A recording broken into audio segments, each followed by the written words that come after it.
Eder. Mech.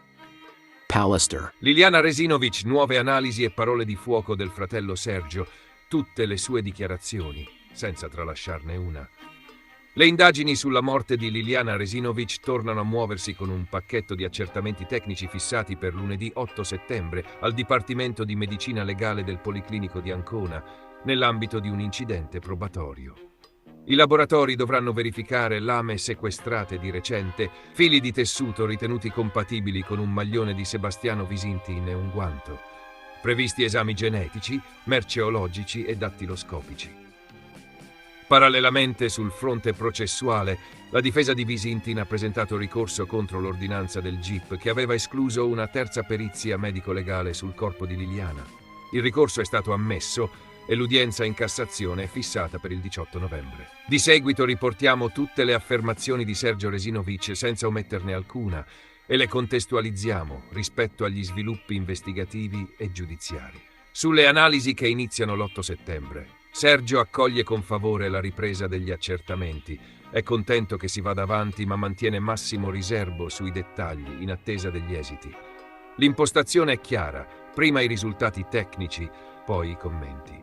2. Sulla richiesta di una terza perizia sul corpo. È il passaggio più duro.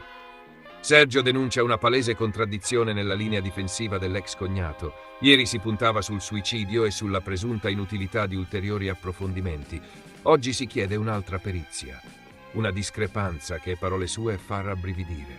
3. Sulla perizia Cattaneo e sul lavoro degli esperti della Procura. Ribadisce la fiducia nella perizia coordinata dalla dottoressa Cristina Cattaneo, firmata, sottolinea, da professionisti di tutto rispetto, non di parte, incaricati dalla Procura, che descrivono segni compatibili con una morte violenta e non con un gesto autolesivo. 4. Su un'eventuale nuova perizia, presa in giro e costi pubblici. Per Sergio, riaprire il capitolo delle perizie sul cadavere sarebbe una presa in giro per tutta l'Italia e uno spreco di denaro pubblico. Stipendi e pensioni dei cittadini. Dice che prolungherebbe il dolore senza aggiungere verità, perché quanto già acquisito basterebbe a escludere l'ipotesi suicidaria e a orientare l'indagine. Perché queste parole contano adesso? Le analisi ad Ancona possono isolare eventuali profili genetici su lame e guanto, verificare la compatibilità dei fili di stoffa con capi riconducibili a Visintin, ricavare tracce dattiloscopiche capaci di raccontare contatti o manipolazioni dei reperti. La pendenza in Cassazione del 18 novembre aggiunge incertezza. Se venisse autorizzata una nuova perizia sul corpo, si aprirebbe un ulteriore fronte medico-legale che Sergio giudica non necessario e doloroso, mentre la famiglia chiede tempi certi e una direzione univoca dell'istruttoria. Il contesto delle sue posizioni, le parole di Sergio non nascono oggi. Da tempo chiede indagini approfondite sull'ex cognato, parla di femminicidio, solleva interrogativi su denaro e beni riconducibili a Liliana e ha detto pubblicamente: «Io sospetto il marito e spero che abbia il coraggio di dire cos'è successo». In questo quadro, la sua opposizione a una terza perizia e il sostegno al lavoro degli esperti nominati dalla Procura appaiono coerenti con la linea tenuta negli ultimi mesi.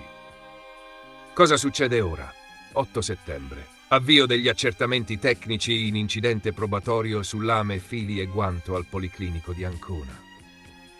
18 novembre, udienza in Cassazione sul ricorso della difesa per la terza perizia.